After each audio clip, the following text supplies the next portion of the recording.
So yun, what up mga ropa, yan, kakauwi lang natin galing school.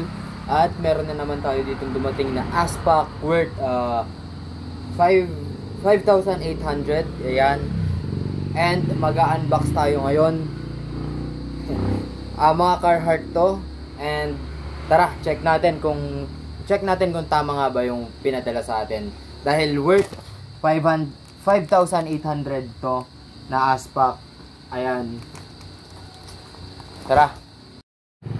So, yun nga no, kung makikita nyo, nag-unbox na ako. I mean, hindi ko siya ipapakita yung unbox dito sa YouTube video, pero naka-upload siya doon sa Facebook channel natin, or Facebook natin, which is Retro Revival. Search nyo yan. And pag hindi pa kayo naka-follow, mag-follow na kayo. And dito naman sa YouTube natin, pag di pa kayo naka-subscribe, kindly subscribe na po tayo mga idol, mga ropa. So ito yung mga nakuha natin, ano. I-flex ko na lang dahil nga na-unbox ko na kanina. Doon, naggumawa kasi ako ng reels kanina. Ayan. Unang-una, double knee, sobrang solid, no.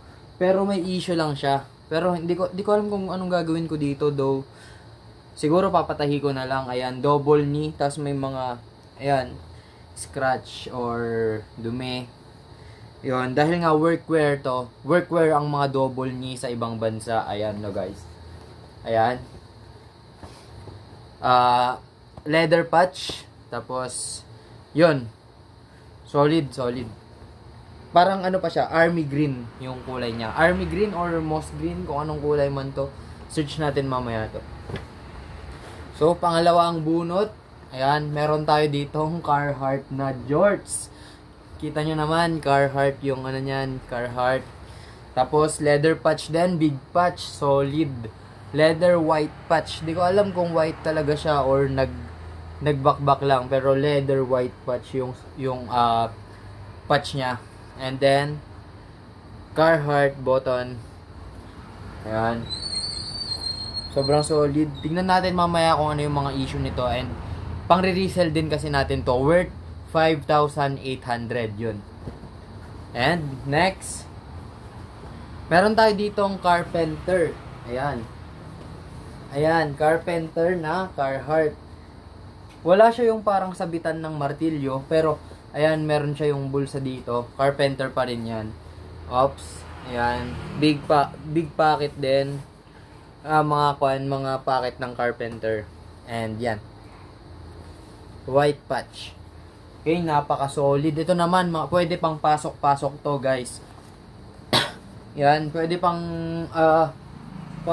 mga uniform, ganon. Naka-uniform ka, naka-Carhartt ka pa. Yan, para siyang slacks, no? Ayan, whip lang to, guys. Carhartt whip.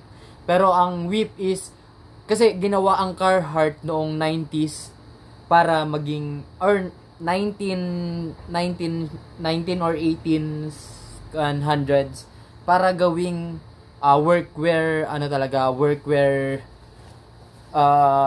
na isuot. Pero gumawa sila ng Carhartt whip para maging para maging fashion wear nila. Yon. Kumbaga ito fashion wear na to, Carhartt whip. Ayan, nandito yung patch niya, white patch. Siyempre, solid. Ito yung mga workwear din. Yan. Workwear, fire resistant na Carhartt. Yan. And, tignan nyo dito, parang may logo ng, TikTok. Ayan, guys. Fire resistant na Carhartt. Sobrang tigas nito. Sobrang solid. Ayan. And next, ito, fire resistant din na Carhartt. Ito, parehas lang sila. May, yan, fire resistant. Parehas lang sila, guys. Parehas lang. Pati dimes, parehas lang. And, meron silang ganito, ayan. Ayan na, guys. Okay. Good shit. Okay, ito, Carhartt, whip. Whip din yata to. Whip din yata. Ayan. Pero parang big pocket din siya dito. Tapos, yon, authentic din. authentic. Yeah. Authentic din siya, guys. And yung button niya is Carhartt din talaga. Dito sa mga to, taas ng puhunan natin, grabe. Umabot tayo dito ng 5'8 yung puhunan natin. And sana ma-flip natin tong mga to. Ipopost ko lahat tong mga to sa ating Facebook, which is Lance Di Pianco or Retro Revival. Dalawa kasi yung Facebook ko, yung Retro Revival, minsan pinang-share ko or